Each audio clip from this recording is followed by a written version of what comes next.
In June 2003, some workers were cleaning a swamp in a remote part of central Ireland when they spotted something shocking: two human hands sticking out of the mud.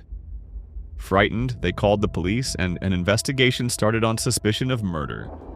What they found were some body parts, including two exposed arms, the chest, and the stomach. But there was no head, and the lower half of the body was missing. The skin on the body was leathery. The body had become really stiff and had turned black. Somehow, it was sent to the lab for testing. The lines on the hands and the fingerprints clearly suggested that it was only a 4-day-old body. But in reality, the body was much older. Samples were taken for radiocarbon dating, and the results shocked everyone. The body was neither 4 days old, nor 4 years, nor even 4 decades old. It was actually 2,400 years old. There's a body. But how is it that such an ancient body has survived even after 2,000 years? Who was this person who played such a crucial role in the ancient Irish kingdom? Why was he killed, and what did he eat before he died? Welcome once again to VEM TV videos. This news has stirred up quite a buzz across all of Ireland. But this was just the beginning, because these weren't the first shocking details about the body. Richard Shepherd, a pathologist with 20 years of experience. After examining the body, he said that whoever this person was, they didn't die naturally 2,400 years ago. Their death was pretty brutal. The body showed clear signs that the head and lower parts were deliberately cut off after death. These marks gave archaeologists a chance to learn about the ancient Irish people's customs. But the biggest question was, who exactly was this person? How did parts of this body get preserved so well, and why was it left in this state? The answers to these questions were hidden right in the body itself. Various experts began studying it. Of course, no one knew its real name, but for research purposes, it was named Croghan Man, because it was found near Croghan Hill, a marshy area in central Ireland. Finding it near Croghan Hill was an important clue for the experts. Around 2,400 years ago during the Iron Age, this hill was part of an ancient Irish kingdom. There used to be a center. Back then, Ireland had a bunch of kingdoms, each controlling different areas, and every kingdom had its own king. The ceremony to crown these kings took place on sacred hills just like that. Now, if the Croghan Man was connected to an ancient Irish kingdom, what was his role here? During the Iron Age, the ancient Irish didn't leave behind any written records. So, to solve this mystery, experts they relied on modern forensics. The first thing the experts calculated was his height. His arms and hands were much bigger than average. In the Iron Age, the average height of Irish people was about 5 feet 6 inches. But the experts figured Kruger's height was 6 feet 6 inches. This suggested that Kruger was a tall guy with a muscular, broad chest who stood out from others. In other words, he could have been a warrior or a hard worker, a laborer or even a farmer. But the physical evidence told a different story. Upon closer examination, experts noticed that the fingers had clean, trimmed nails. This confirmed that Croghan was neither a laborer nor a worker in his life. Back then, such facilities were only available to the upper class. Additionally, there were no marks on Kruger's hands that usually come from manual labor. So this person he had never done manual labor, and the cleanliness of his nails clearly showed that he held a high status in society. Another clue that reveals important information about the identity of the Croghan Man. Before his death, he was wearing an armlet on his left arm that says a lot about his personality. It was made of folded leather and decorated with copper alloy clips. Experts believe that during that era, such armlets, only those with high status used to wear it. This armband was also believed to be connected to sun worship. The metal clips on it were probably symbols of the sun, hinting that the person might have been some religious leader or trooper. Investigators had already learned quite a bit about Croghan Man: tall, muscular, high in society, and possibly a religious leader. Now the question was why and how he was killed. The body was found right in the middle of a swamp. It was a mix of water and rotting plants that had preserved the body for 2,400 years. The decaying plants in this swamp made the water acidic, which turned the outside of the body into a tough, leather-like skin, protecting the inner parts from rotting and decomposing. Just like mummies. Speaking of mummies, when people think of mummies, they usually imagine ancient Egyptian ones. Those were bodies that end up in the swamp naturally get preserved and turn into mummies. That means any marks or holes stay trapped in time exactly where they were. So, any marks on the body made before death will still be there today. Croghan Man had holes on both elbows. When experts examined these holes, they saw tiny pieces of wood inside.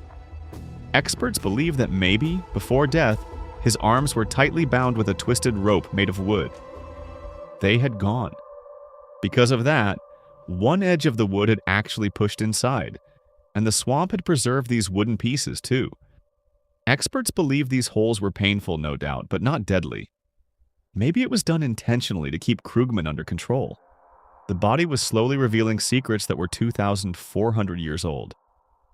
But the real question is, when and why was it tied up before death? And why was such a powerful man killed in the first place? There are currently many users. Please try later. It was seen that Croghan Man's left nipple had been cut with a knife. It was a bizarre act, and the reason behind it could be quite deep. Usually, someone would do this only if they wanted to leave their signature mark, or if it was part of some ancient ritual. That was the question no one had an answer to. No answer that would connect the dots in Croghan Man's story so far. Then something happened that... It's like these investigations brought the cases to life. That same year, not far from where the Croghan Man's body was found, another body was discovered in a marshy area in Meath County, Ireland. Experts named this one the Croghan Man, and surprisingly, he had died around the same time as the Croghan Man. The experts noticed a lot of similarities between the two bodies. Both were well preserved and had lived during... Both bodies were found pretty close to each other. The lower parts of both were missing, and most importantly, their left nipples were also gone. These clues suggested that maybe the same group was behind both murders.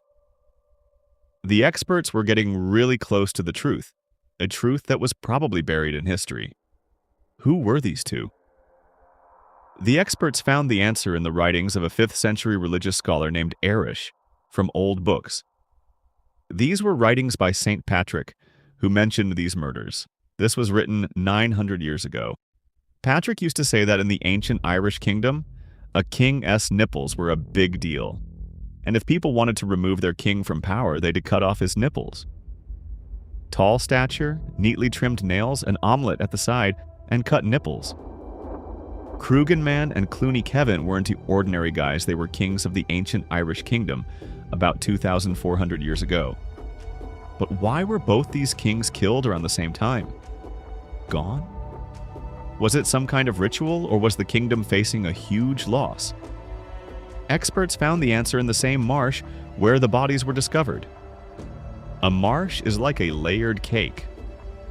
Every 12 years, a layer about 1 centimeter thick builds up. It traps decayed plants, mud, and pollen from nearby crops. Over 1,200 years, that layer gets about 1 meter thick, and in 2,400 years, it reaches 2 meters. Each layer tells the story of the atmosphere from that time, just like a time capsule. Experts wanted to find out what the weather was like here 2,400 years ago and which crops were grown. So they took samples from 2 meters down in the swamp and started looking for microscopic evidence. Every crop's pollen has a unique shape, making it easy to identify. It turned out that back then it was much colder and wetter, and compared to other layers, people's crops during this period were crops had decreased. Instead of crops, experts only found pollen from wild grass and bushes, proving that people were starving back then. The kingdom was going through tough times, and obviously the people were pretty restless. In ancient kingdoms, folks believed that all their prosperity depended on the king, and if the king couldn't bring happiness, he was removed. Maybe that's why they sacrificed the king and chose a new one. Biting off the nipples was kind of a way to make sure the guy would never become a king in his next life. But did the Croghan Man know he was being sacrificed, or did it all just happen suddenly? The answer lies hidden in his stomach. When traces of food inside the stomach were examined in the lab, it was found that before death, Croghan Man had been fed wheat bread and butter. But the food particles stuck under his nails were telling a different story. It was observed that up until about 4 weeks before his death, Croghan Man mostly ate just meat. This shows that he normally consumed protein. But right before he died, he was taken off that diet and given plain bread instead. Marin says there's a good chance Croghan Man found out about his sacrifice beforehand, and maybe that's why when he tried to resist, they tied him up with ropes. Croghan Man and Cloney Kevin were unfortunate figures from the Iron Age, in the ancient Irish kingdom. He was an emperor, but when the times started to change during his reign, people not only removed him from the throne, but also killed him painfully, all in the hope that maybe now everything would get better. Hope you all like and share this video from VemTV a lot. Thank you so much for your loving comments. See you in the next amazing video.